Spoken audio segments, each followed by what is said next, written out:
This is the Mobile Tech Podcast, brought to you by worldpodcasts.com. Now here's your host, Tech Girl, Miriam Joie. Brought to you by Infineon.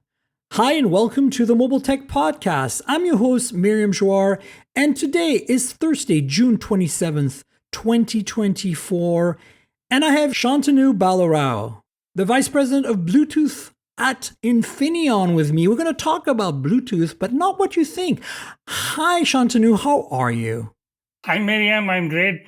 Nice to be joining you and looking forward to talking more about Bluetooth.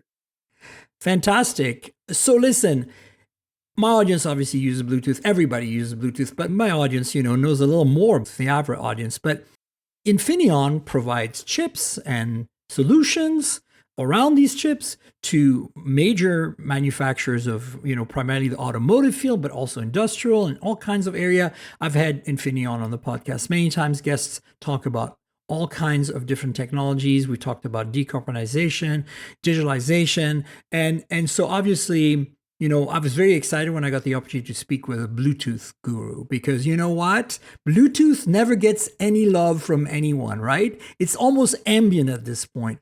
So, first of all, do you have any thoughts about that to start? You're probably well invested in this. That's right. I think Bluetooth is very ambient. So is Wi-Fi. I think recently I was reading something which said there's about 40 to 50 connected devices in everyone's home. So that just constitutes the smart home. Everyone's familiar with Bluetooth for AirPods, earbuds, basically wire replacement for audio. But this general concept of wire replacement is going in newer fields, whether it's cars, whether it's industrial space, and there will be more over time. And that's what we are really excited about here at Infineon. Of course. And I'm excited to find out more. So can you give us some examples of applications today that are not something our audience is familiar with, that is in use right now by some of your customers that are kind of cool and different? Right. So if you think about this wire replacement concept, that will continue to move in newer and newer fields. So one example is instead of medical patches. So these are patches that are measuring either glucose, or in the future, we believe will measure other things like lactate for athletes. And it will basically send that measurement to a smartphone. We have smart stethoscopes, which are basically no longer connected. We will have access to cars. So you walk to a car, the door automatically opens. Some of the high-end cars have that today, but that will continue to proliferate and more cars will have it. Think about entertainment and gaming, right? Like we recognize that many of the gaming mice and keyboards are wired today. More and more of those will become Bluetooth in the future. And same for entertainment in a car. So there's a lot of move towards rear car seat entertainment. So for passengers sitting in the back, can they be having a screen and doing some kind of gaming? Those are just a lot of examples, Yeah, and let's not forget also we're starting to see Bluetooth appear on airplane infotainment systems now. United Airlines has this on some of their MAX aircraft. I've seen that. I've used it. It's really great. And you gave a good example. I've been driving Teslas for 6 years, and I've been using Bluetooth without ultra wideband, just the regular stuff to connect to my car and unlock it as soon as I walk up to it. You give other good examples around gaming. As the bandwidth and latency improve on Bluetooth, we're able to do things like lossless audio, and gaming is obviously extremely latency dependent. That's why they use wired devices right now primarily. Same with me. When I edit audio for this podcast, or my producer does, we can't really use like Bluetooth because it's still too much latency for me to, exactly, like if I'm synchronizing video and audio, I need to use a wired system. So I hope we get to a point one day soon where all of this is a non-issue, because if latency gets below 1 millisecond or so for me, 10 is, most people can't hear much less than 10, but for the kind of synchronization I'm talking about, professional level, it'd be lovely to see something in the 1 milliseconds. So do you think this is realistic? And can you tell us a little more, like, in car infotainment, obviously, we've had Bluetooth for rear passengers for a while now. I think Mercedes has been doing it for a while, and others as well. But do you think we'll eventually get to a point where, like it's going to be used in the factory in some way, or even, it gets to be cheaper to put and reliable enough to put some sort of wireless infrastructure in a vehicle to connect a sensor to a computer in a mission critical way? Do you think we're heading in that direction? Because, wiring weighs and it's complicated to install and expensive. We've seen what vehicles like Cybertruck have brought to the table with radically new network topology that reduce wiring and weight and cost and complication of installation, 48-volt systems that reduce further the amount of weight, et cetera, et cetera. So, obviously in automotive, that's been a big deal. Tell us where we're going in that sense. I'm kind of wanting to feel out, some other weird applications we didn't think of. I think those are all great examples you touched upon. And the wire replacement trend, Bluetooth isn't new. It's been there 25 years. It was mainly meant for wire replacement. And you cited some examples where that hasn't happened yet, including, earphones or quality of audio or low latency, whether for audio or for gaming. I think the Bluetooth standard is moving towards, and in the future will do a sub 1 millisecond latency. In fact, some of our latest products do support that type of feature. For gaming, I think audio is a bit further out. So the Bluetooth standards body is working, and Infineon is a key part of that, where we are moving similar to Wi-Fi to higher bands. So Wi-Fi moved from 2.4 gigahertz to also 5 and 6, 5 gigahertz, 6 gigahertz type of bands. So Bluetooth will move there. Bluetooth is also adding a higher data rate option. So right now it supports 1 and 2 Mbps. It will support 4, 6, 8 type of Mbps. All of this is towards those specific uses around gaming as well as audio that you referred to. In terms of cars, I think you're right. Removing wires reduces weight. And that is going to be a key driver, especially when it comes to electric vehicles. So we believe, and we are actively driving the adoption of Bluetooth for replacing wires in a battery management system. So think of your Tesla, I own a Tesla as well. Currently, it's a bunch of battery packs that are all wired. They have to be monitored for state of charge, state of health. It's safety critical application. It takes a lot of manual labor to assemble those wires, and it weighs a lot. And then if you had to reuse what we call the second life of a battery pack, which means after it's done being used in a car, we want those battery packs to be removed. Energy storage solutions, etc. Energy storage solutions, exactly. So that is a second life reuse, which again goes towards sustainability and decarbonization goal that both EVs have, and here at Infineon we believe in.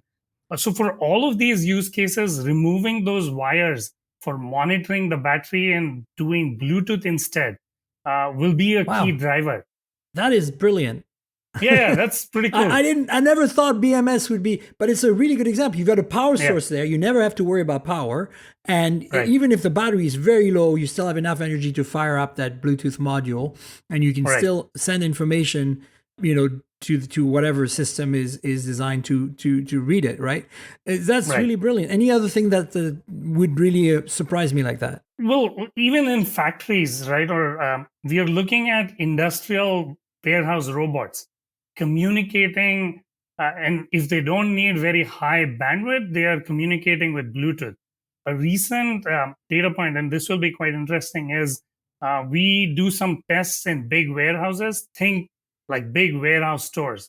And we can basically cover the entire warehouse store between point-to-point connection using coded PHY or the long-range option of Bluetooth.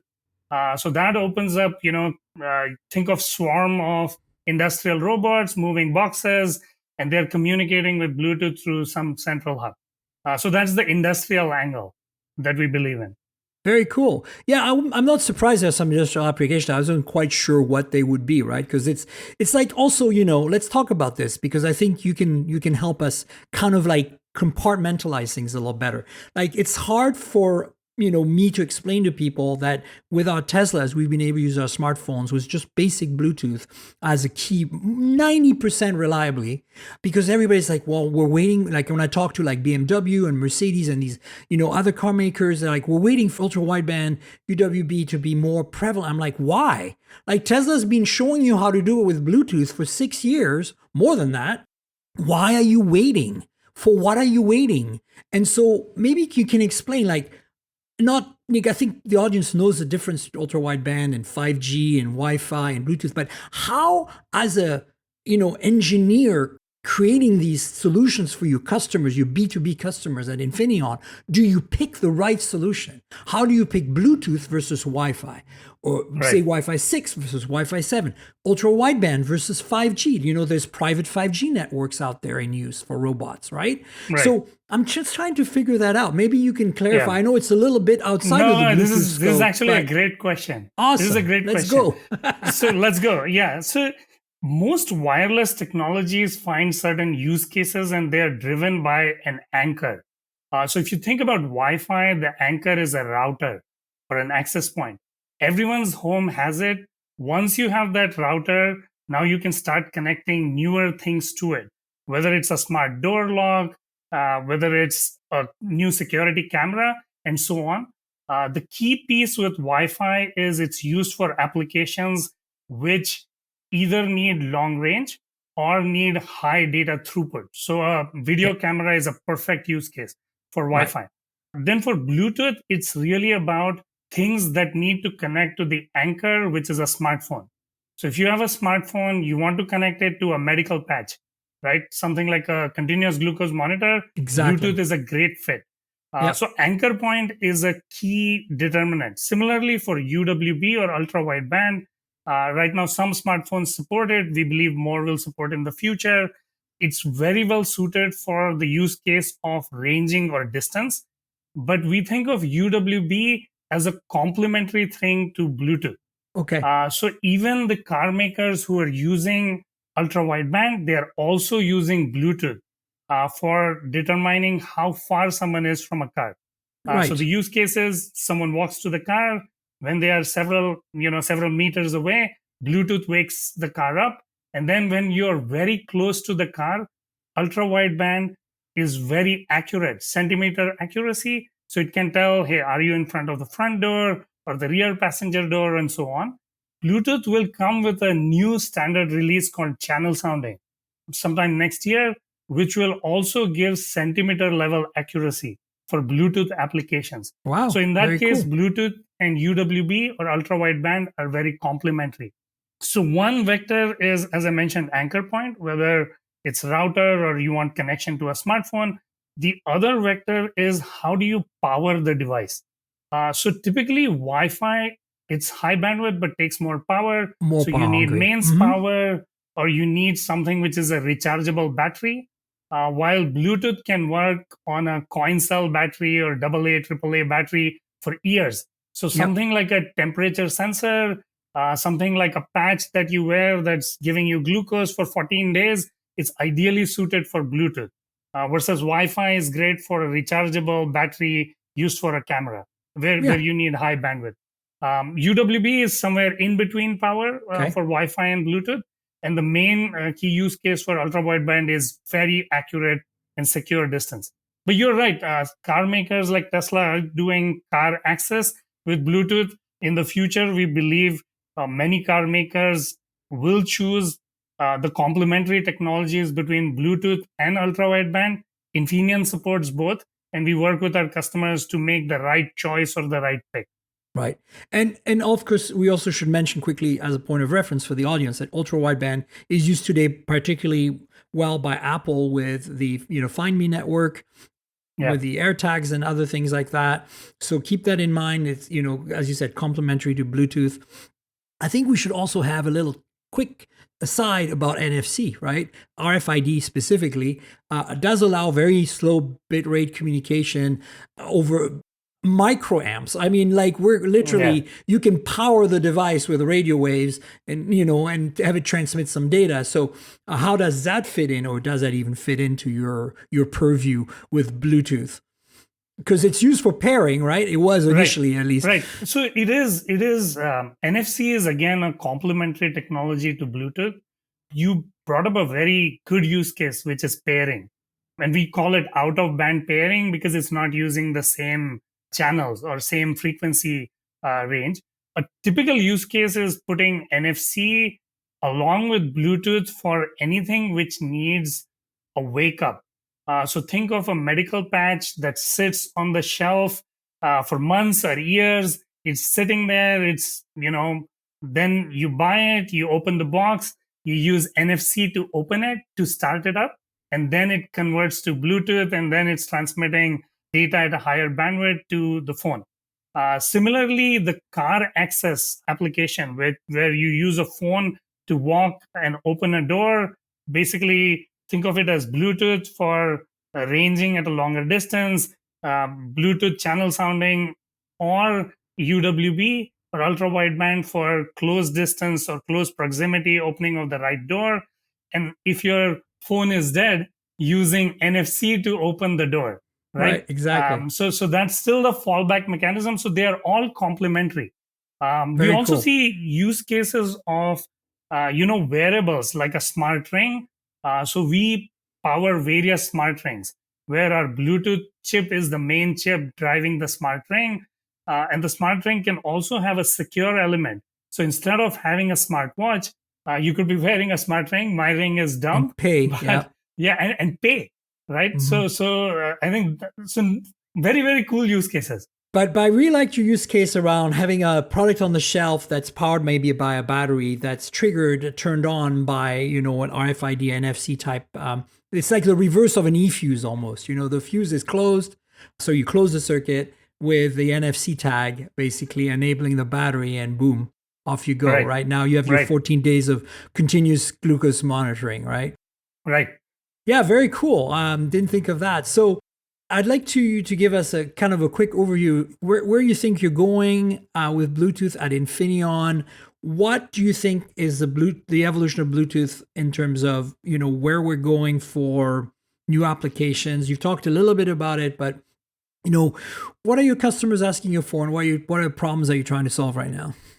Right. All great questions. I think Infineon is a leader in IoT. For IoT, we do the whole spectrum. So we do sensing, we do compute. So there is edge AI that we do with our products. And then we connect through Wi-Fi, we discuss Bluetooth, ultra wideband, NFC, all of the above.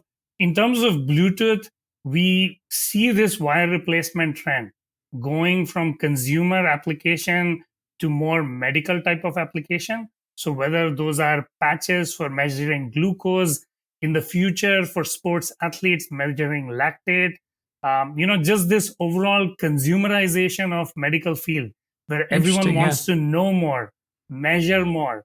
This knowing and measuring will move to lactate. It will move to new things like patches that help you cure migraine pain. All I right. see. Yep. So some of those are already coming up. So we see a lot of customers trying to move towards, say, glucose monitoring, which will last instead of 14 days. Could it last for a month? Could it last for 2 months? Could it work without a battery?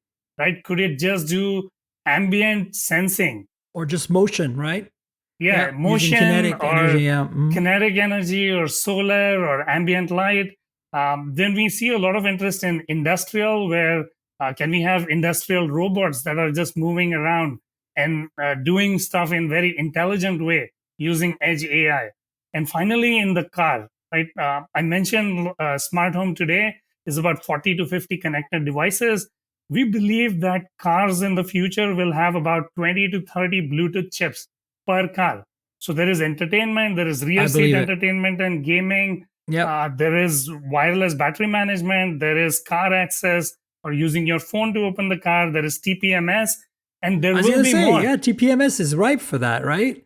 Yes, TPMS is right for that. I think there's a lot of improvements to be done in TPMS in the sense that I shouldn't have to carry a separate device to measure the tire pressure. It should be Yeah. updated I mean, automatically. and that's not just tire pressure. It should be tire temperature. There's all kinds of other Right. conditions you can measure. Yeah, Right. absolutely. And of course, you Right. know, Infineon's focused on sustainability, you know, digitalization. And I think, you know, it's important to see like that BMS example for me is really what nails it. I think like you're looking at like the perfect storm, right? It's an application that it kind of makes sense once you think about it, but it's actually, you know, really good in terms of, you know, it's reducing wiring, reducing complexity.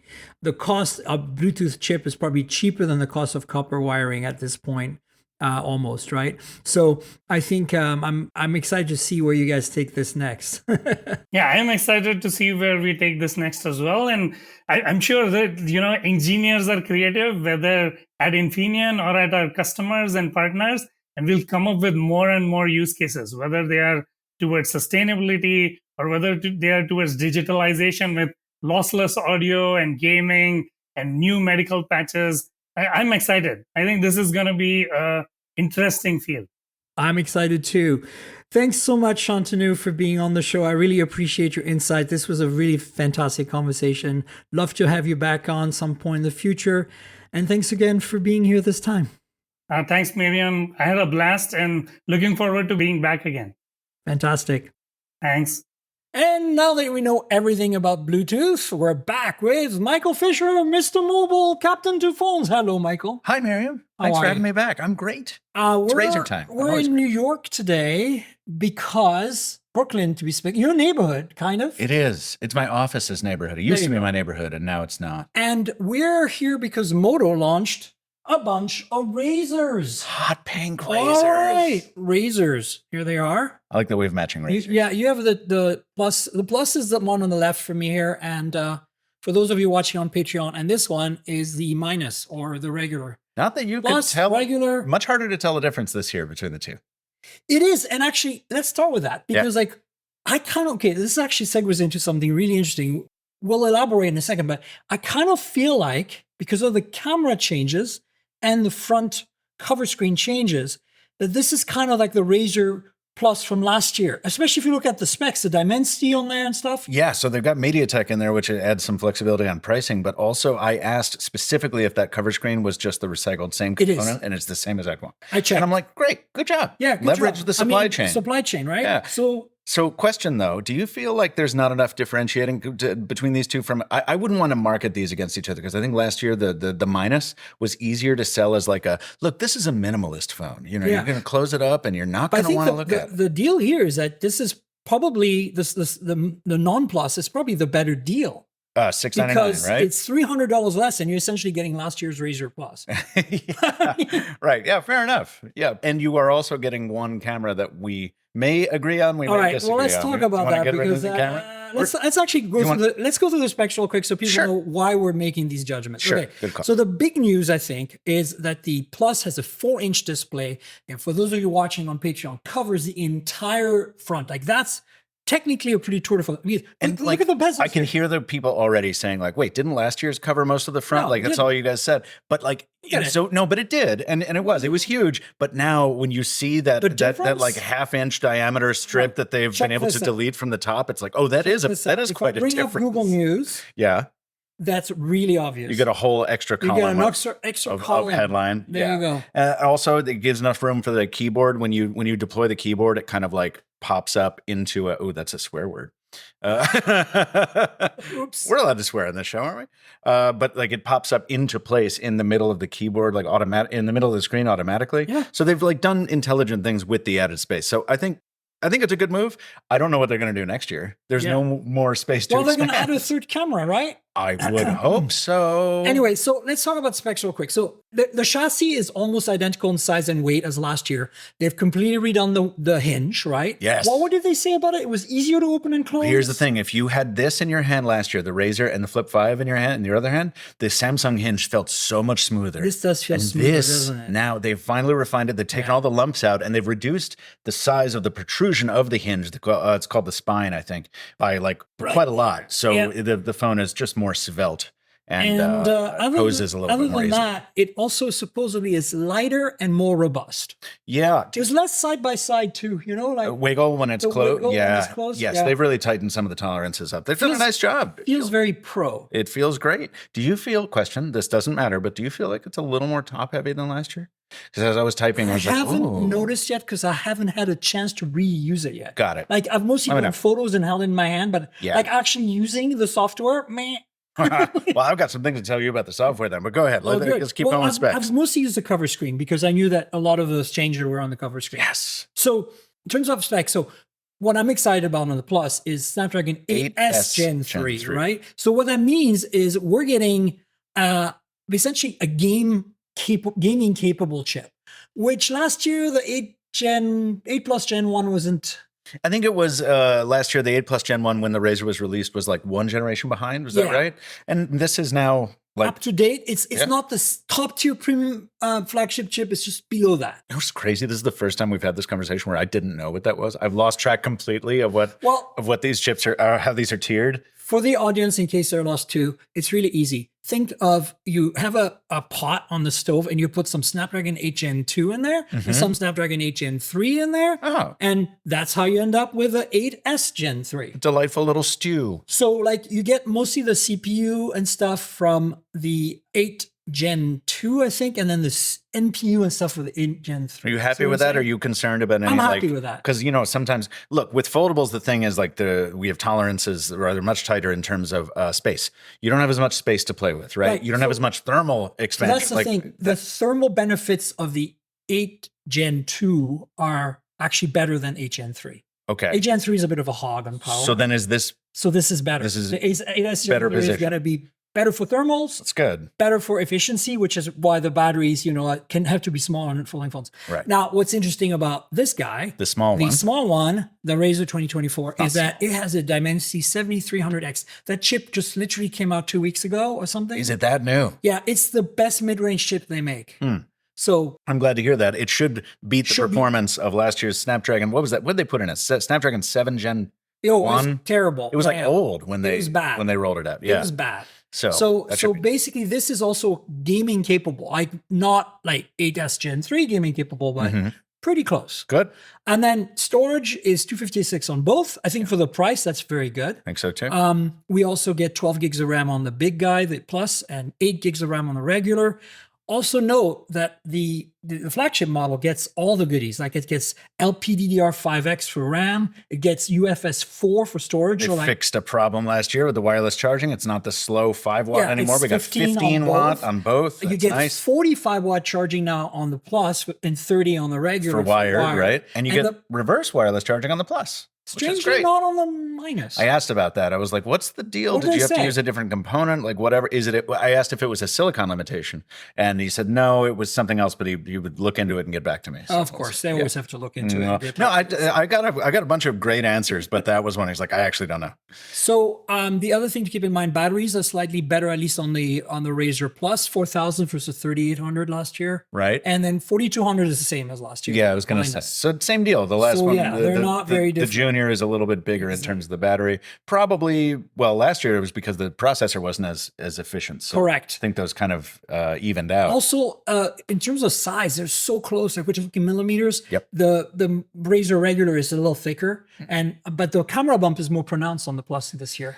Yeah. So, you kind of gain some, you lose some. You still get stereo speakers. You still get the fingerprint sensor on the power lock key, which you can now program so that you can scroll your notifications up and down, Yeah, which I need to turn on. Thank you, Adam Dowd, for Yeah. calling that out. I didn't realize that. Scroll down to use it for Zooming and maps, That's it, zooming and maps and photos and stuff. stuff. You're literally just sliding your thumb on the power. yeah, button and to a do that. lot of back-mounted capacitive Fingerprint sensors were like that back in the day. LG right? used to do. Remember LG G8, G7, G8? It was great. Didn't that? Yeah, it was great. Good times. They still have not. Speaking of back-mounted things, they still have not put a dimple. They've not given us the dimple back. You know what's odd? But though? it's nice. Is yours like that too, where it's kind of Just missing a thing? Just going to ask you Yeah, this. I'm going to show the crowd here. This is the Razr Plus in what's that color? This is hot pink. Hot pink. And hot pink is the Razr. The A of the Razr is missing the vegan leather, and it's obvious. I don't know if it's missing it so much as they just didn't color match the material right. Is it actually It's missing? missing. If you touch it, there's a dimple there. It's shallow. Yeah. We got to ask about that because I bet you if they put it in, it would fall off. You know what I'm saying? Like there's no adhesion there. you can figure out a glue, right? China will figure out a glue. Yeah, come on. It's a Lenovo. They can figure this out. It's a solvable problem. Anyway. Oh, we haven't talked about the materials. They really went crazy on the No material glass on the selection back here. now, which is no cool. glass on the back, which is fantastic. Overdue, Suede right? for this vegan one? suede Yeah. specifically. You know what the first thing they said to me when they introduced the suede was? Whoever the demo person was, she was just like, This was made for Michael Fisher. well, I mean, that didn't need to be said. No, but vegan suede, and we're very, very confident this will wear very well. And I'm like, guys, I can already see the discoloration. Well, of the rails I mean, look, here. it's been in my pocket for like a day and a half. It's already this is starting. going to pick up so much color, but it feels great. It's soft, and then you've got the regular stamped vegan leather kind of ones. The navy one, which is almost black. It's very. It's got a racing a stripe. racing stripe down the middle, which is cool. And then, is this the one? Can you turn this one on? Wait. This is This the is the sand. weird one. Yeah, this is one that this is suede. I thought this was. So we're vegan talking leather. about the Razr Minus in specific colors. Sand. This is It's sand. sand. This is gray. Yeah, I know, but it's. But when you run your finger over it, it's kind of like a chalkboard, kind of like the old HTC One I X. thought it was. They were trying to do felt. It feels like felt. It And feels like my a pool producer table. Theo was like, no. They said it was suede. I'm like, oh, But I mean, it feels like a pool table. It feels like felt for it sure. does, right? Anyway, the finishes are really nice. So you get cool. So cool. you get Victus on the glass parts. You get aluminum all the way around, and then you get this vegan stuff in the back. So no glass for the parts that are not screens, Right. which I think is fine. Really refined design, feels great in hand. You say it's a little top heavier I don't. When I was typing on it, it felt to me as though it was a little bit top heavy. But because you're used to typing on clicks. I was going to say, Little this is the segue problem. here. See, they need to put a little aluminum in the bottom. I a know, little like ballast. just anyway. No, I don't know if that's actually true. It just felt like that to me last night. But when you do open it up, one of the first things I asked at the briefing was like, guys, last year, my Razr Plus review unit number 1, I smashed by dropping it. That was my fault. But the second one, screen protector split down the middle, Ooh, all on that's its a common own. thing. Then I went on Reddit. Sure enough, it's a common Especially thing. on the flips that Samsung makes. Well, but those different failure modes, those bubble at the edges. Yeah, and then that's you're like, oh, you're going to pull that off. The Motorola one's cracked. There's like a hairline crack that goes down the middle. It doesn't always affect the display. Like for me, Right. it didn't affect the display at all, but it's annoying. You're running your Plus, thumb you over can't it. You're just like, go to the "Ah." Samsung store and get them replace the screen protector in 10 minutes. Do you want to hear my experience with that? It will take me 30 seconds. Go for it. I mean, tangents are welcome. If you want to do a 30-minute podcast about it, Okay. I called up Motorola and I said, hey guys, the service and repair thing, I'm just a regular customer. I'm not a blogger or whatever, but I've got a Razr and it's got a screen protector that's cracked. I'd like to get it replaced. They're like, no problem. We'll make you an appointment at U-Break iFix. There's one right around the corner from Oh, you. U-Break I'm like, iFix. great. Okay, sounds good. That's awesome. I show up at U-Break iFix. Can you guess what happened? they had no idea what was going on. They were like, we never heard of you. Never seen that phone before. We don't even carry That products phone for doesn't that. exist. I leave the store before I start because it's not their fault, but I'm impatient. Before you start and losing your cranky. mind, I'm yes. cantankerous. So I went outside and yelled at my phone for a lot. You'll see that in my Razr video. Oh, everything's broken. I'm old. And I went back inside and I said, hi, I'm sorry. I was just here. And then they explained to me that, oh, wait, we did find your appointment. It just Motorola called and didn't make the right kind of appointment. So they have to make a proper appointment so that we can custom order the screen protector because we don't stock. Oh, of course. And how long did that take? 5 months? I don't know. I went back home. I SIM swapped into the Flip 5. I didn't think about it again. And you've never touched it since. Yeah, well, it bums me out because I prefer to carry the Razr unless I'm using the You know, camera. I just want it as an aside. Like, Yeah. the first world journalist, YouTube creator, TikToker problems, whatever you want to call us. Is there a TikToker in this room? No, but apparently that's the thing now. It's really hard to change phones. Like it's really like you want us to try them all out personal. We can't. Like it's really hard. Like Yeah. we change phones and we're stuck for a few months. Like you Yeah. have to understand. Like we're not going back unless it Paired to breaks. this watch, and I don't I want to know it repair, breaks, change the watch. then And it's like, if it breaks, we change. That's basically it breaks Yeah. or something really exciting happens. yeah. I mean, I run out of attention span for the week and I just swap because I just swap for fun sometimes. I mean, so I it's- ended up it's back on the okay. Pixel Fold for 6 months. Yeah, right. I'm like, oh wow, I love And this. I I pulled it forgot. out the other day after our conversation in our chat room, and I was Yeah. like, "Oh, this is so good. It's so good, It's so good. but you It's can so good. only. It's not open good, but it's good. Yeah, but anyway, It's that's a different conversation. Well, anyway, so razors. Okay, specs. I think we did all the specs except the cameras because I think we really need to bitch about the cameras. Let's talk about those cameras. All right. Well, what do you think? Look, when Oppo added a 2x telephoto to its Find N3, That's 3 cameras, everyone. The number one thing I said was like, guys, why didn't you put in a bigger one? Give us a 3X at least. That is what you need for distance. And Oppo said the same thing Motorola eventually would. Now this is for portraits. This is for better portrait photography. But they did at least not remove the ultra wide. Oppo did not remove the ultra wide. They gave us 3 cameras, which resulted, to be fair, on a big ugly wart on the front of the Oppo. Fair. Which you can't fit on this if you want this display to do Why what it not does. put a third camera right here?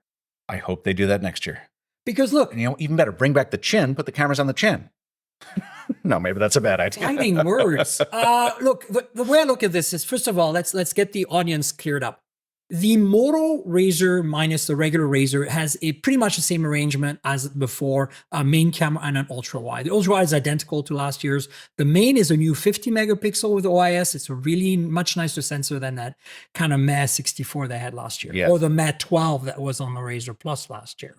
Now, the Plus gets the same awesome 50 megapixel main camera, but it drops the ultra wide. And my producer's on a Razr Plus right now from 2023, and they're mad about that. I do not. They're blame mad them. that they might have to go to the Razr minus. Yeah, because how many times are you setting up a shot where you need that extra space the ultra wide provides? Half the time we're doing a selfie, we're holding the thing up like this. I'm like, no, I need the ultra wide. I'm recording this video with the ultra wide on my Samsung here. Ultra wide is this like under celebrated thing, and I feel like there hasn't been a lot of excitement in it for years, and that's why some manufacturers may be feeling like they can be like, yo, you know what, take it out. No one talks about it. But when you need it, oh my God, there's nothing else can do it. You're like, what are you gonna do? Put the thing on a selfie stick on an airplane? I have so many things to rant about here. First of all, okay, everything you said is 100% correct. Assuming for a second they couldn't do more than 2 cameras, I'm willing to go down that path. Okay, why not make the main the ultra wide? And then when you punch into the 1X, it's actually sensor cropping the middle of that, a nice 50 megapixel sensor. That would be amazing. Right? And then 2X would actually be the actual telephoto that they have in there right now as it is. Right? Okay. And then 4X would be the actual telephoto as well. So you now have an ultra wide essentially and a telephoto. You don't have a main anymore, but the main would be achieved by having a 2X crop on the ultra wide. This is now what do you sacrifice then? You get lens distortion at the edges. You do, but you could remedy this in software. And also ZTE has done something similar. Their main camera on their flagships right now, which are unknown of in North America, even though they're sold and 5G compatible with the US. They have a 35 millimeter equivalent, so a 1.3x main by default. The main camera is much narrower. And if you want to get the same 1x effect, you use the ultra wide. So they've got like ultra wide, a much narrower main, and then like a 3x telephoto. You see what I'm saying? That I would prefer. Me too. Yeah. But in this case, I could have done something like that too. Yeah. And Motorola is not a stranger to making these kinds of optical experiments. Do you remember several years ago, they experimented with mounting camera sensors sideways in their phones? Yeah, because it was like pre-TikTok and like they noticed it be, well, you're holding your phone vertically, but what you really want to do is shoot in landscape, right? So they literally rotated a camera sensor by 90 degrees. Like Motorola is not, this kind of thinking is not unknown at Motorola. The other thing that I could have done is if they had done a slightly better 50 megapixel main sensor and then an ultra wide, they could probably achieve 4x with the same quality as that. Because you just crappy crop the hell out of 2x. it. Yeah. And it's not OIS on the telephoto. So if you go out there with both phones side by side and you shoot at 2x, right? Yep. 2x on the Razr Minus is just 2x crop on the 50 megapixel. Right. And then in good light, it makes no difference. You don't have to pixel bin. Right. And then you fire up that 2x telephoto on the Plus. Guess what?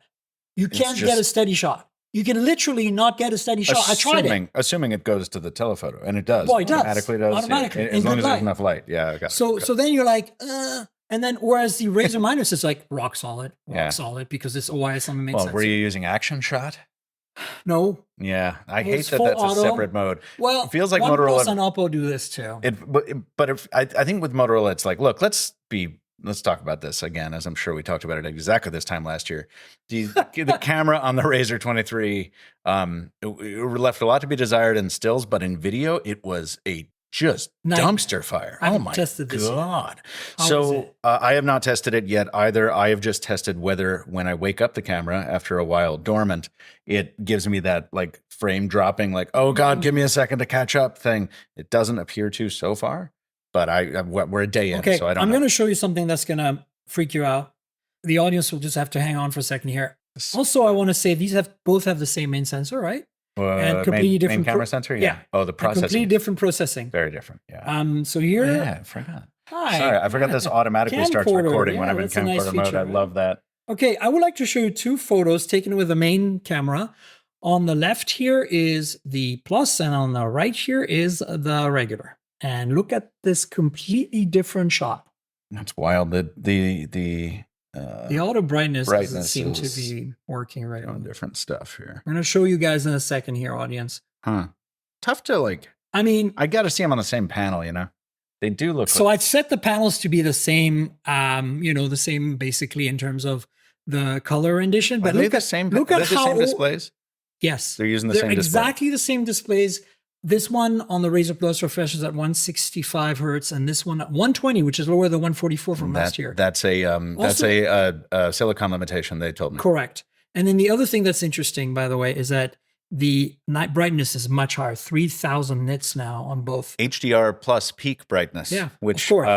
Peak. But yeah. Look, you can see blue sky in here, and you can just see like over. Were these at the same moment? Were these at the same moment? Same exact moment, right after that's crazy. another. You can actually see blue sky for the people not watching That's the what video. I'm saying. You can actually see blue sky on one behind the clouds. So and that's the other what one I'm saying. The kind of image blows it out. processing really shows the difference between how Qualcomm and MediaTek handles it. Assuming that a Moto, who's not a camera guru expert, is using the canned image processing from those. Assuming so, but that was one of the things they called out as like in one of their, the inevitable AI segment of the presentation was like, we're doing some image processing. Only the Plus has that AI stuff. But I honestly kind of like the MediaTek one better here. Didn't Rich Woods share a selfie with us last night? And I felt the same way about his selfie. I was like, the minus looks like it rendered it better. It's Theo and I looked at that, my producer, last night, and we noticed that basically what's happening is most of the shots are better on the, look to me and feel to me better on the MediaTek. And then occasionally the Snapdragon really pulls ahead. Yeah, and this is why I don't do camera comparisons anymore, because I'm just like, sometimes it's this way, sometimes it's that way, and it's like, it just. But it's hard not to compare when the stupid robot brain wants to do it. Yeah, I had to try. No, of course, I understand. I just want my video camera to work without it dropping frames all over the place, and I love this. Look, I will say this from a UI standpoint. When I first heard that, like, when you fired up the camera, if you bent the phone in half and turned it sideways, it would automatically start recording a video, I was like, that's gimmicky trash. But it's not. It's actually really handy. Really you very quickly get into a mode where you're like, oh, that's all I have to do. You don't even have to press record because it automatically starts recording. And you can force it to go in portrait as well. Yes, and your thumb is already right there when you're holding it. And so the bottom turns into this trackpad that you can zoom with. And you can double tap to do something. I forgot what it was. Oh, to start and stop recording. So it's actually really quite an ergonomic and fun solution. And I have to give them credit for that. Now, you know what I tried to do just then? What? You were too close and I tried to go to ultra wide, but I don't have an ultra wide camera. But this was for praise, this segment. So praise to the UI design. That's pretty cool. Look, I mean, so this, I think, is a big question right now. Do you value the larger real estate on the front screen enough to sacrifice the ultra wide? Because I think in every other way, these phones are very, very similar, right? Like if you're gaming, obviously you want the plus. But do you game on a folding phone? Do you know what's crazy? No, I do not, but you can. You can game on the cover screen too. Yes, you can. Wait, why? No, there's one thing. There's one like killer app that like would make me get the plus over the juniors. I think the asymmetry now bothers me. Yeah. Oh, yeah. On the cover display. Yeah, it's almost like they did it on purpose. It's really obvious. Last year, it's a little more hidden. Well, last year last year the whole thing was leather. It looked like a wallet. Exactly. Yeah, I don't know. Wait, there's something we're forgetting. There's like a big killer app to the Plus. Is there? Oh, they probably confined some of their new AI stuff to the Plus. Yeah, right? But none of that's really out yet, is it? No, it's not. Oh, we can run Gemini in these phones now. That's a good thing. It's actually on my cover screen here, as you can see. Yes. So let's talk about that. I'll remember whatever that was. But like, so you last year more than me, yeah. Yeah. So last year, when Motorola first did this giant cover display thing, it was almost like all the ways you could use that feature as a user, you kind of had to either stumble into, or it was clear that Motorola had thought about it, but really hadn't had the time to optimize it. And now there's like a thing for desk mode. When you open up the phone and put it down, And it's kind of There's like an a old tent mode 80s as alarm well. clock. There's a tent mode as well. You can enable these. And not only that, but they give you these custom like little wallpapers that cycle through themselves. It's like, hello, Moto. And the stupid cow. What's the cow's name? Moto Moo or I something? don't know. I love the cow. Yeah, the cow's great. But like you can actually do stuff in these modes now, which is crazy. The cover display supports always on display now. I know. Huge deal. So, I mean, there's a lot of little features. Cover screen improvements that carry across are there's now a widget panel, which Yes. lets you put any Android widgets on there. More Super than cool. one of like you, so you don't need to have one widget per app like you did prior. Put the translate and the YouTube Music on there. Perfect. Because the nice thing about YouTube Music is if YouTube Music is not running, you can actually trigger it to run from here without having to like go into the app. Oh, You know that's what I'm nice. saying? Yeah. Like if you don't have the default UI for music playback already on, yeah. Speaking talk of which, about that. you want to talk about the media visualizer? You tell them. Oh my God. So remember Winamp, everyone? Yes, you do, because you're also old like me. And Here, I'm going to fire up some music, but you won't hear it best because thing. I don't want. Okay, Go ahead. Yeah, I'll shut up while you do that so you can mute I mute see if the I can tunes. find the. Where is the music visualizer? Are you playing? Are you I'm playing playing that? something right now. It seems. I don't know. so. I've only used it with Spotify. There we go. Oh yeah, this is YouTube Music. Doesn't do much. Here, let me try and do it. So, but if you're not watching, if you're listening, like God intended, the thing is that you get this Oh yeah, using the animated smartphone. visualizer that kind of appears on the cover screen, and you can choose different versions of it. So one of them is a vintage like turntable spinning around the camera modules. One of them is a solar system like doing its thing, and it's very much like Windows Media Player in the XP days, where it's just like, yeah, just show me something weird and funky as it's going, or iTunes or whatever In other you words, it really whips the llama's ass. want. Yeah, nice, nice. But see, of course, now that I'm trying to demo it, That was it's a like, Winamp reference there for it the is. young ones out there. Yeah, I switched it to Look cassette. at that. Yeah, isn't that fun? Oh, that is good. See, Yeah. you don't get that with YouTube Music because I'm one of those people. Yeah, Sorry. that's okay. That's all right. We don't judge you. We don't get tribal about our. Look at it this music way. stuff. I get YouTube Premium for free for my, in addition to the music habit I have. And then I have my whole family on it, which is, two of us. Disclosure: I'm in Spotify's tech influencer program, so I don't actually. Yeah. See, that's- I need to get connected there because I've got Spotify Premium right now because I got like a free code for 3 months Yeah. so that I could use my Rabbit R1, right? Oh, RIP. The thing that I haven't pulled out of a drawer in about a month. Yeah, this is about the size of a Rabbit R1. Speaking of which, In fact, this is much better than our Rabbit yeah, R1. so you can do a lot more. This only one only costs like 400 more, so Yeah, hey, not bad. not bad. Oh, new water resistance rating too. We didn't talk about that. IPX8. IPX8 Interesting. It went on from this. IP52, which was dust ingress, to no dust ingress and much better water resistance. I'm going to ask about that tonight. That is a question I didn't remember You to expect file. to get answers at the party tonight? I expect to get more answers than I would when everybody was sober. Yeah. Yeah, I was just looking at my notes on that. So yeah, IPX8 is interesting, but I look forward to finally like dunking a foldable underwater and pulling it up. I could have done it with a big Pixel Fold, but I didn't. I don't trust Google. Yes. Yeah, I do trust Moto. I wonder if they've still got the board coating on it. You know that Last year they did didn't that on mention it everything. this year. So Yeah. maybe I don't know. I think it's interesting. Overall, I think this is a serious upgrade. And if you great. consider inflation right now, the prices haven't changed. Oh, fair point. So like that's actually a solid thing, especially on the Razr Regular, because you're getting a Razr Plus from last year. Yeah. In fact, I bet you that MediaTek 7300X runs circles around the 8 Plus Gen 1. I bet you if I run benchmarks on that, I'll prove you that it's actually faster. Be interested to see Yeah, that. I'm pretty sure. I don't recall Because having. progress. Yeah, indeed. But no, the Snapdragon 8S Gen 3 is going to be walking circles around, Progress, like you said. Yeah, progress. Yeah. But look, I like these phones. I wish, Moto, if you're listening, give us a Razr with 3 cameras the next year. I don't know how you do it. Yeah. Just do it. Would you sacrifice? What would you sacrifice? Because we have to. Like, so let's play that game. What would you give up? Would you give up battery capacity? Would you give up screen size out here? Like, what would you do? I wouldn't give up screen size, but what I would love to see is either a larger main sensor that can be used as a telephoto. Like go back to the ultra so you're talking about doing the like not larger, but larger pixels. Right now it's a 50 megapixel main sensor OIS, but the pixels are only 0.7 micron.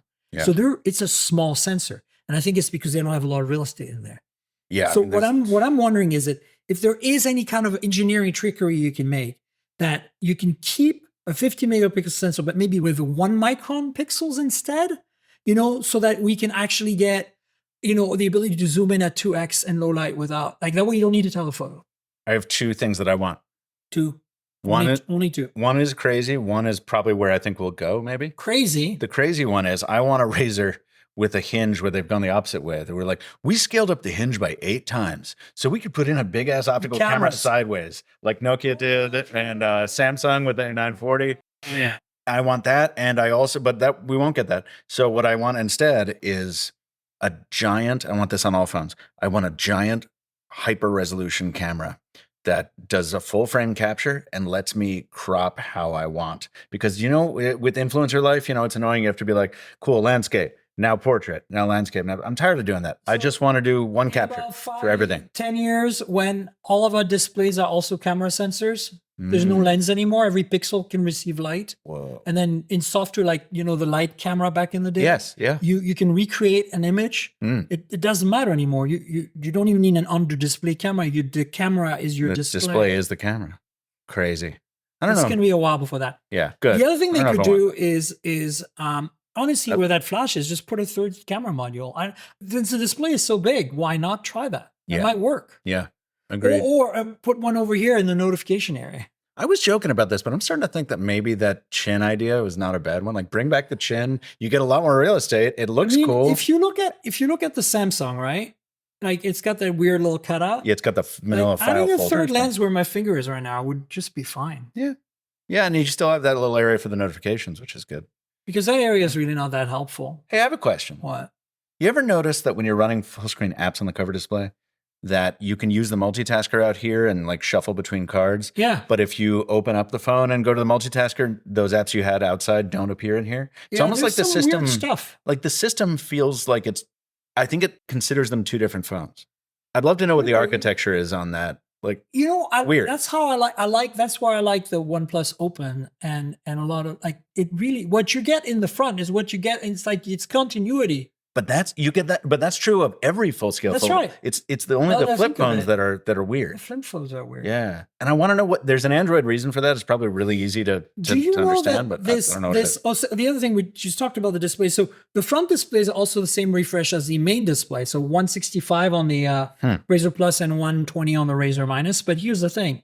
This is an LTPO as well on the Razr Plus this year. Heard that. This is last year, so it's an LTPS. But this guy, very low power consumption. Also 1080p wide, which is going to be much easier for porting apps. The height isn't there, but with this 1080p. Oh, interesting. So apps are going to be much hoppier on this display. Interesting. Because this is 1056 by 1066. You're talking about the little guy from last year. And last year's Plus.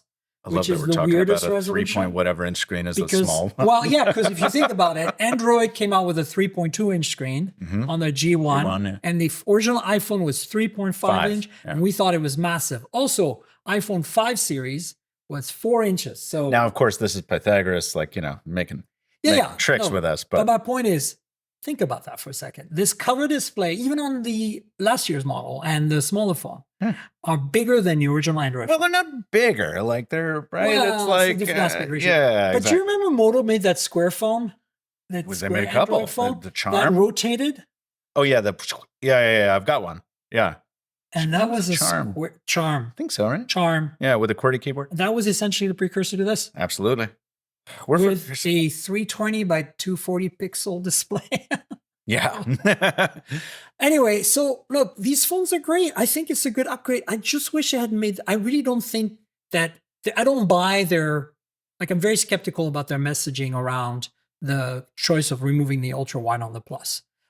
They said, our user data, hopefully anonymous user data, and our whatever is, focus groups or whatever show that the users want, the audience wants a telephoto, wants to do portraits, wants to zoom more than they want to zoom out, zoom in more than zoom out. And I don't believe that for a second. Also, if you're going to do it, then do it better than this 2X. How many years have we been saying? Exactly. Without OS 2X, do at least a 3X with OIS. You can still do portraits. Yeah. And more importantly, give the main sensor a wider field of view. So even if it's not fully an ultra wide, it has a little bit more But I believe the user data. I believe the data that says that the buyer who is most likely to purchase a Razr is also more likely to take portrait shots than not. And I guess the 2x, a real 2x lens in good conditions will probably give you better portraits. We'll try tonight. We're gonna go watch Paris Hilton DJ, right? Oh my God, please save me. I don't know what your problem is. I think that's hot, personally. I don't know. I mean, I'm too old for this. Wait, no, we're not. We're the perfect age for this. Remember, Oh, yeah. Paris Hilton. Paris Hilton, noted tech scion, carried the Sidekick, Oh, yeah. carried the hot pink one. I think didn't she get sponsored by Motorola to do the hot pink one? Maybe that's 20 why years they're ago? having her. I think so. Okay. I think it's like a legit throwback, Look, tech throwback. I'm terrible. It's probably going to be awesome. No, I'm going to leave after 10 minutes, but I mean, it's going to be fun. Here's the thing. Last year, can we do a little bit peek behind the curtain here? Yeah. Last year, we didn't really get a heads up about what we should wear to this thing. Yeah, I know. And then they threw this Razr 2023 launch event, and we were just surrounded Cirque by, du like, Soleil was oh there. my That was God. amazing. Well, that was really cool. But there were like influencers with like $50,000 gowns and like tuxedos like next to me, and I'm like wearing my schlubby tech bro shit. And I'm Look at me. I don't know what to do here. I don't belong here. Let's go to a dive bar. It was something else. And Kim Petras was DJing. That's Remember? right. Yeah. She was pretty cool, but I kind of felt like she was pretend DJing. Like, no offense to her, but it was like, look, I'm up behind the console. I'm doing my thing. She only would Like, I love her music. I think she's pretty talented, but I'm not sure. Like, it's like Paris Hilton DJing. Like, I'm happy to see Paris Hilton. It's the DJing part. I'm like, I will stay if Paris Hilton is DJing from a Razr. Razr, like plugged into some huge apparatus. It'll be cool. No, I'll probably stay as long as the drinks stay free. But yeah, let's see. It's all good. It's gonna be something. Disclosure: Motorola is going to give us free drinks today. Oh, exactly. So there we go. But here's the thing. I think overall, software-wise, lots of cover screen improvements, lots of little tweaks here and there that are making things better. I think the Moto AI was kind of funny to me because it's like a lot of the features are very similar to what Samsung AI and Apple AI have announced. And again, it's not rolling out yet. There's a bit of it in there with the camera and stuff, but I did like the summary. yeah, no. There's That could always be some cool. useful stuff. Like summarize my notifications. And it's like, 100%. here you go. But I think it's interesting that everybody's going to have to, Oppo just did their thing, and Poco, when I was in Dubai, they announced their AI stuff, and Oh, yeah. Samsung did, and Apple did. And it's like everybody's got something AI, right? Yep. But you know what's nice is that Gemini actually runs on this now. Remember how Gemini weirdly didn't run on the Razr 2023 for no reason? I know. I asked about that too, and I got kind of a nebulous response. I don't know what the deal was with that. And then we still have all the cool games. The cover screen game. Nirav and Rich Woods keep trying to make that football game happen, and Yeah. I'm like, I tried. I have no interest. It's not Stack Bounce. It's never going to be Stack I Bounce. know Stack Bounce is the one, right? Do we have Stack Bounce? Yes, we it's do. right Oh, there. thank God.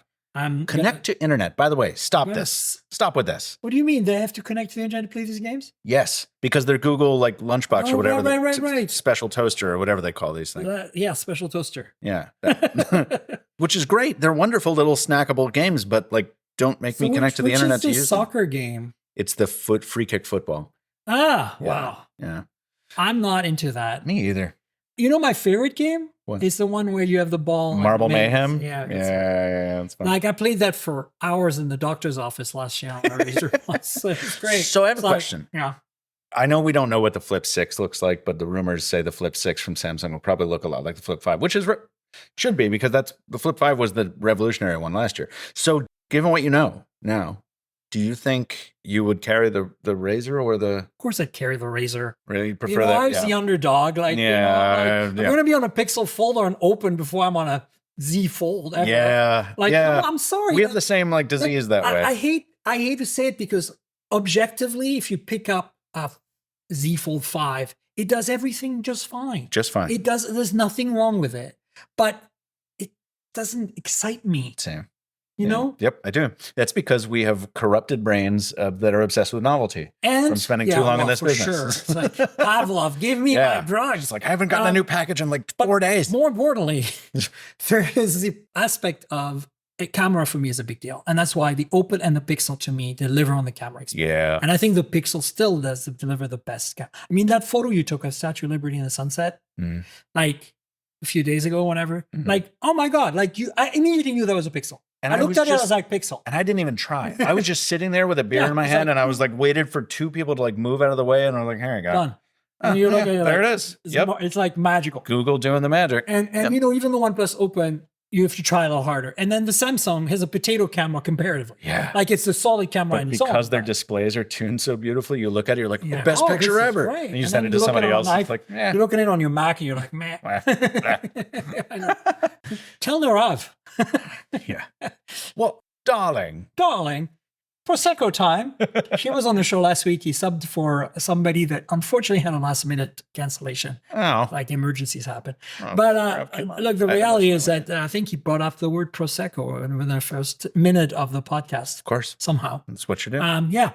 So anything else that you can think of about these? Like, you're right. Comparing to the competition is really interesting because it looks like Oppo has kind of put the brakes on making any more fold and flips for a bit. Like we're not getting an open replacement. We haven't gotten a Find N4 or not even a rumors. Rumors of that. There's no rumors of a flip phone from them. There's rumors of a flip phone from what's it Honor. called?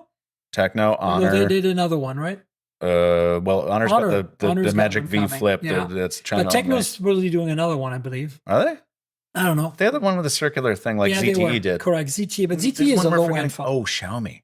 Xiaomi. Now, Xiaomi could make a gorgeous flip phone. I have not seen this yet. They This is haven't not a made a thing flip where I'm phone like yet. pretending not to know. But yeah, it's been heavily rumored.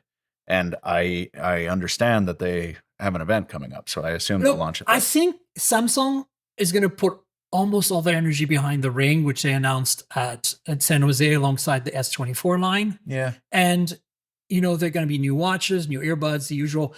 But I think that I'm kind of hoping that they're regrouping for next year. I said that last year too, but I realized it takes a while, right? It takes a while. They've taken a while. Well, they have all the money in the world. With the Fold in and they particular. could really do it. But they're very conservatively spending right now. I also don't think they care. I guess, They sell more than all of the other folding phones combined. No, Tech Alter reported on this a few weeks ago. Their foldable advantage has collapsed in the past year. Huawei. Oh, weirdly. And that market is China, huge. Man. I mean, Huawei is huge. And here in the States, you're like, Huawei? What do you, Huawei, what? Yeah. But also you have to realize, if you add up Oppo, OnePlus, Xiaomi, all these little players like Techno, blah, blah, blah, it eats away at Samsung. You add Moto to that, which is a pretty big Particularly player. since Samsung keeps staying at that high price point. Yeah. And everyone else is coming in kind of under them. I mean, you could buy a OnePlus Open for $599 last week for a bit there. What? Yep. Oh my goodness. $599 for OnePlus Open? That doesn't bode well for $100 less than that. Yeah. And that's a wonderful foldable. That's a great product. It's a great product. I'm so terrified they won't make a second one. They will. I hope they do.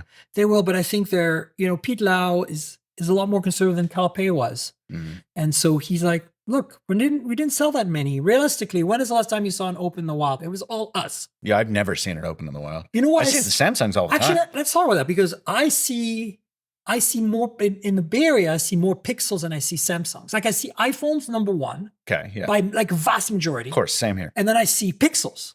Yeah, I see Pixels a lot. And then I see Samsung. No, normally nothing else. My argument would be that the Pixel is very distinctive, so it draws the eye more. But we're phone nerds; we see every phone that everyone is carrying, and it's always an iPhone. But I agree, the Pixel is very popular. But I have been really heartened over the past few years by how often I see foldables, and they're always Samsung ones, but I see them quite often. So yeah, that's good here in New York, anyway. I mean, if I see a foldable in the wild, it's generally a Samsung. That is true. Have you ever seen a Razr? No. Never mind. Sad. It is a bummer. Everyone loves it, though. We've talked about this. It's always the same conversation. Is that the new Razr? I loved my Razr. I would love to have that. But I would never get over my iPhone. That's right. I would never leave my iPhone. But I'll get an iPhone. But oh man, yeah. Of course, Well, the families, and my AirPods. Yeah, I understand. Thank you. We're strangers. Thank you. Goodbye. Goodbye. And better yet, I also get it. And that's why I don't understand why Apple doesn't make a flip phone. Like a folding flip would be perfect for Apple. I mean, you just said it about Samsung. They don't have to print money without it. Yeah, I suppose. Thank goodness there's still variety in the world. Well, that's why when you're going back to what you asked me, would you, with the Z Flip 6 looming? Yeah. No, I'm not even. I'll review it. Right. It'll be good. Hopefully, at least they bump up the cameras, which right now the rumors say they didn't. So if they did that, I'd be more on board. But it looks like it's just going to be, okay, let's slap a stopper in the 8 Gen 3 in there, or that's it, because the Gen 4 is not out. Yeah. And that's it. And who cares? Fair enough. Yeah, this Motorola is like One UI 27, whatever. And I gave Motorola, and I continue to give Motorola some trash for just being like, you kind of just made a minimalist box design like everybody else. And I'm still bummed about that. But at least they were like, look, we're going to own that decision, and it seems to have paid off well for them. What are the numbers they shared? They were like 100% increase in like Razr sales, which by the way, compared to the Razr 22, you're like, well, yeah. But the attention to detail here, things like the rounded edges, This so is it's it. easier to open. They've done a great job. The fact that the front screen enhancing now has this. about the same amount of bezel as the main screen. Right. Like, wow. No, they've really they've made it as good as the good as camera it's pod, possible. even to though make it's this. kind of thick. Yes. But it's really well done. It looks right. Stands proud of the case. That hinge. Yeah. That hinge. Hinge is fantastic. That hinge. So they've put a lot of thought into that stuff, and they've put a lot of thought into the software. So it's like, it's not like they're just cranking this out. Like, it doesn't feel like an iterative improvement, frankly, like the way I expected it to. I expected this to be like, it's just last year's. But they didn't. See, they I really think there's another put reason a lot of thought into it. you went back to the Pixel Fold and you're still carrying a Razr, or you would carry a Razr over a competition. Brain dead is contrarian, because yeah. the software. Well, The yes. software is more stock. Oh, yeah. And the features are valuable, like the chop for flashlight, the wrist for camera. The little double tap, which they've redone. On Pixel, you've got all the call screening features. Yo, they brought back Approach. Oh, yeah? Yeah. So you remember, like, back in the first Moto X launched, you could like reach for it and it would be like, hi, I see you. And it would wake up before you got there. Like, they brought that back. I don't know how they're doing it, whether it's ultrasonic or with the display, but you can reach for the phone and it'll wake up. It's probably the proximity sensor. Maybe. Well, but there's no proximity sensor up on the front, right? It's probably in there somewhere. Maybe. Like, right now, they can make them so thin, it can be right in the edge here. That's crazy. Like like on Poco phones, it's literally pointing that way. Like, really? Yeah. So I don't know. It's probably in there somewhere. Oh, I like that. And like, the more you play with it, the more you realize, like, oh yeah, you've taken the old Moto X notification thing and refined it further. You got these little bubbles on the lock screen. You can it's like great. the detail. It's like when you start using the Pixel, no matter which Pixel, and you go like, oh, look at that. Yeah. All these features I forgot about. Yes. And then you never see anything like that on Samsung. You never see anything like that on even the iPhone. You're like, meh. They do so. Like, they bring out plenty of features. Samsung is always packed and full of features, but it just doesn't resonate as much with me. It's not as thoughtful. Maybe it's just thoughtful in a different way, but it's a way that doesn't resonate with me as much. That's all I'll say. Like, I'm not going to sit here and say like, wow, Samsung's worse for everyone. No. But like, for me, I like the thought that the intentionality that goes into a Motorola take on Android or a Pixel take on Android more than I do like, Yeah. I think it's mostly about the squircles, really. Ultimately, it's all about squircles. That's the way to end the show. There you go. I just wanted to let the audience know that because we're recording this on a Tuesday, because the event just happened, and lots of more news are going to happen the rest of the week. So I will catch up on all this news next show. So stay tuned for that, obviously. But Michael, thanks for being on the show. It was really great. Thank you. Do you want to tell folks, all your social media channels, your YouTube channel, all that good stuff? Where can they find your thoughts on this? On this, I'm tweeting about it and threading about it at Captain Two Phones, Captain the number 2 phones. And I post on YouTube regularly at the Mr. Mobile, TheMrMobile. So we can expect a hands-on video? No, not a hands-on. I'm going to hold for the full review. Full review. Yeah. Yeah, And I 'cause might it's even do a coming. couple because I think the little one. You're going to separate calling them? it the little one. I think the minus like. Baby Razr and Daddy Razr. Yeah. Well, what's nice is separating them allows me to talk about the Razr for longer, which I prefer to do versus like what else is going. Well, I mean, there's a lot coming up. I don't know. Oh, it's insane. Well, yeah, I've already given up. Yeah. So YouTube, check you out again. Michael on YouTube, Yeah. Mr. Mobile, and Captain Two Phones on social. You got it. And you know where to find me, folks. I'm at Tankgirl, TNKGRL, like the comic book character, drop all the vowels. That's my handle on Twitter, Threads, Blue Sky, Instagram, everywhere basically. And so if you want to discuss this, find us on the social, discuss. I'll have some social media content around the phone with some photo samples and the phones. They're pretty. So check out my social this week. Also, the podcast lives at mobiletechpodcast.com on all the major platforms. So please subscribe and tell your friends to subscribe and all that stuff. There's a Patreon. I've kind of mentioned it throughout the show. You can get a video version of the podcast on Patreon, patreon.com/tankgirl. That's patreon.com/TNKGRL.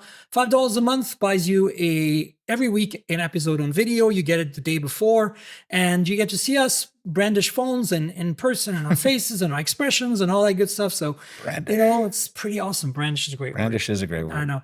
And so, Patreon, help me out if you can. If you don't like Patreon, you can donate through PayPal. There's a link in the show notes. You can click through and buy me a coffee or something like that. You should do a stinger on Patreon. I should. You should do a stinger with one final question, because I have one final question for you. All right. What is it? Would you give up a physical SIM tray for a third camera on the Razr? Would you go eSIM only for a... Grumpy question. I don't know. No. I'd have to think about it. No, probably not. But anyway. Sorry. Continue. Fine. Yeah, so, I don't know. I'm sorry, I derailed you. That's really disturbing. I think you would. I want to thank our sponsor, Infineon. Infineon is a global semiconductor leader in power systems and IoT, and is committed to driving decarbonization and digitalization together with its ecosystem partners. And Michael, thanks again for being my guest this week. I appreciate it. Thank you, Miriam. Great times as always. Yeah, especially getting all your awesome insights on the foldy folds. Hell yeah. All right. Hot foldable summer, take 2. That's right. All right, folks, stay tuned for next week. We'll have another show, of course. And until then, cheers, everybody. This has been the Mobile Tech Podcast with Tank Girl, proudly presented by worldpodcasts.com. You can visit us online at mobiletechpodcast.com.